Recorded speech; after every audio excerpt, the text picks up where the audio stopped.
chamado por Deus, ainda antes de estar em forma no ventre da sua mãe. Sabemos que o livro de Juízes é um livro que ele é um livro histórico, e esse livro de Juízes ele vai dar continuidade à história do povo depois da partida de Moisés e de Josué. Josué foi aqui um dos últimos líderes. Antes de chegarmos em Juízes, foi o último líder, foi Josué. Depois que Josué morre, você vai ver que havia uma ordenança de Deus, e a ordenança de Deus para esse povo era para o povo conquistar a terra e expulsar os inimigos.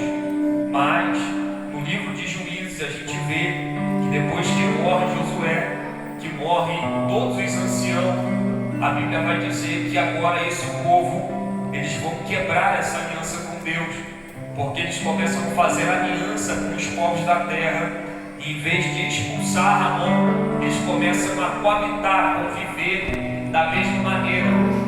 E o livro de Juízes é um livro que a gente vê que toda vez o povo agora começa a errar, a pecar, e Deus começa a levantar determinadas pessoas que iam à frente, pelejavam as batalhas e venciam.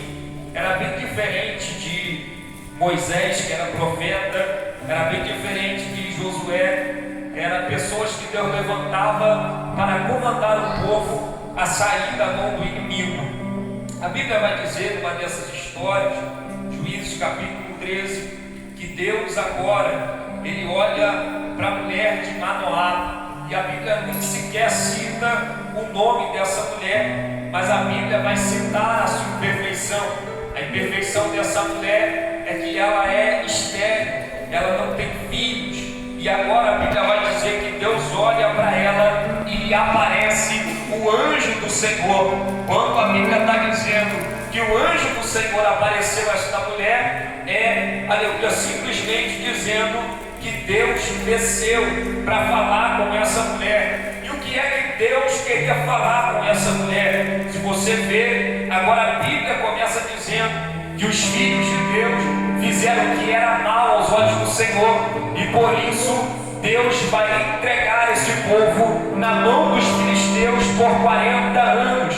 40 anos esse povo está sendo escravo dentro da terra prometida, irmão. Não é fora, não é antes de conquistar. Eles conquistaram, mas agora, por causa da desobediência, eles estão dentro da terra sendo escravizados. Eles estão dentro da terra sendo envergonhados. Eles estão dentro da terra sendo humilhados. Aleluia! Existem, querido, aleluia, processos e lugares que era para a gente estar sendo exaltado, mas muitas das vezes, por causa das nossas escolhas, a gente vai ser humilhado, a gente vai ser desprezado. E é isso que está acontecendo aqui com esse povo. Por causa da sua escolha, eles estão sendo envergonhados. Mas nós sabemos que o nosso Deus, ele é um Deus misericordioso, ele é um Deus de misericórdia.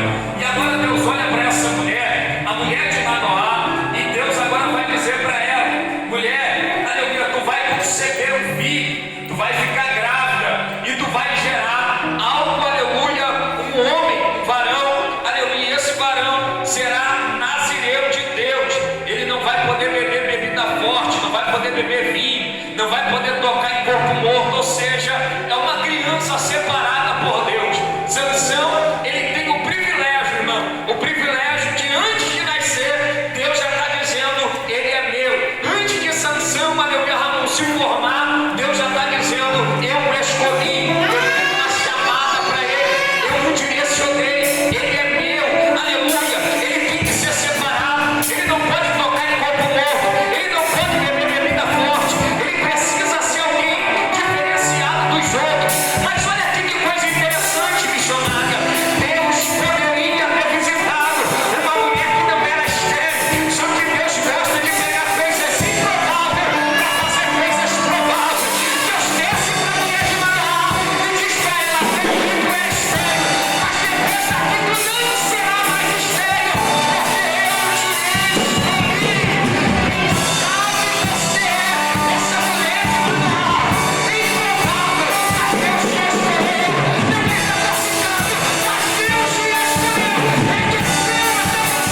vai dizer para o seu esposo: olha, o anjo do Senhor desceu até mim e falou que eu vou engravidar. E aí agora o esposo dela começa a orar, pedindo a Deus confirmação. E Deus, por mais uma vez, Ele vai descer para falar com Manoá agora a forma que o menino deveria viver. Nazireu, irmão, era alguém separado. Naquela época, ele não podia cortar seu cabelo, ele não podia beber bebida forte, ele não podia tocar em corpo morto. Era alguém totalmente separado para Deus. E aí a Bíblia vai dizer que agora Sansão, ele vai nascer e ele começa a crescer e ele começa agora a ser impelido por Deus aí, aleluia, para o campo de Dan. Ele começa a ser impelido por Deus a mão para ir para o território inimigo. Aleluia, parece aqui que Deus está trabalhando na contramão. Por quê? Porque seria mais fácil Deus guardar o menino. Só que Deus vai impelir o menino para ele entrar no cenário de guerra. Deus não te chamou para ficar escondido. Deus, aleluia, vai te impelir para você entrar no cenário de guerra. Ei, jovem, entenda isso. Deus não te chamou para ficar escondido. Essa noite Deus está dizendo: tu é o teu Sansão, e eu vou te impelir para entrar no cenário de guerra. Alguém que está ao teu lado não vai entender. Alguém que está ao teu lado vai dizer: poxa, mas por que não está indo para lá? Aleluia. Mas terão que entender que é Deus que está guiando o teu espaço. Por quê? Porque quem é escolhido não tem direito de escolher para onde vai. Amém. Certa vez Jesus, conversando com Nicodemos, ele disse: missionária, aquele que é nascido, aleluia, do Espírito, é como o vento, ele sopra aqui, vai para lá, sopra para lá, ele não sabe para onde vai, porque é Deus que o guia. Ei, jovem, você não tem mais direito sobre a tua vida, você está sendo dominado pelo Espírito Santo. Olha onde ele quer, fala o que ele quer, prega o que ele quer.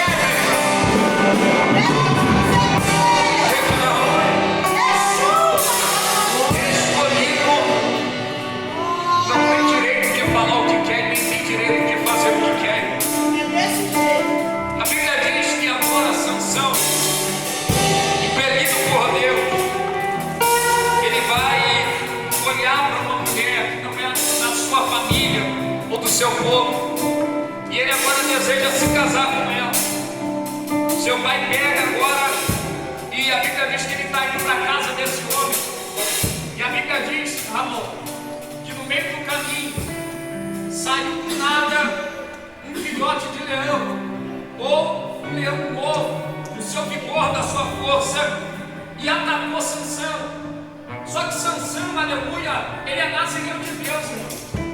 E o Espírito Santo de Deus, naquela época, no Antigo Testamento, ele não tomava igual nos toma. Agora o Espírito Santo habita dentro de nós.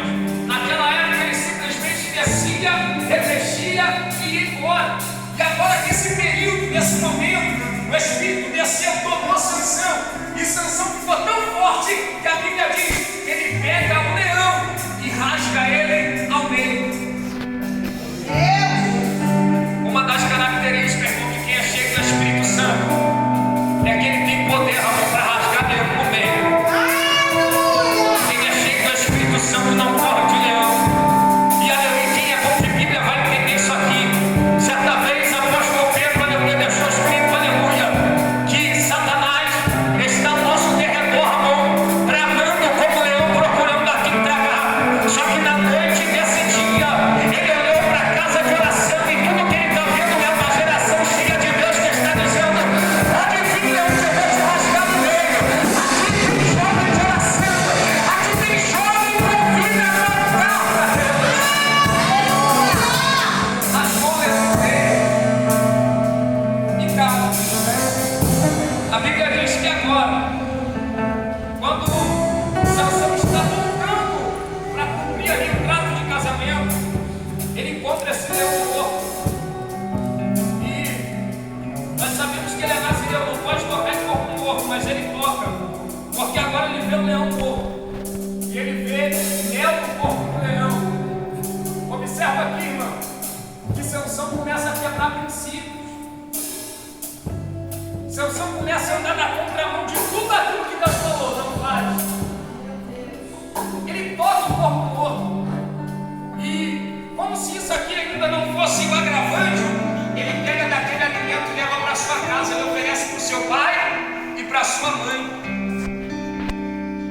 não peca sozinho, ele faz a sua família também pecar. E agora a Bíblia vai dizer que, passado-se o tempo, Sansão casou e teve 7 dias de bodas. E ele pega e levanta um enigma. E o enigma de Sansão vocês vão ter que adivinhar o meu enigma. Do comedor saiu comida, doçura saiu do forte. Era o enigma do Sansão. Sansão falou: se vocês ganharem no término desse banquete, dessas bodas, eu vou dar 30 peças de roupa para vocês, mas se eu ganhar, vocês têm que me dar. Resumindo a história, nesse banquete, Sansão bebe vinho, coisa que não podia. E agora a Bíblia vai dizer que por causa desse enigma, os filisteus, por persuadir a sua esposa, ela acaba entregando.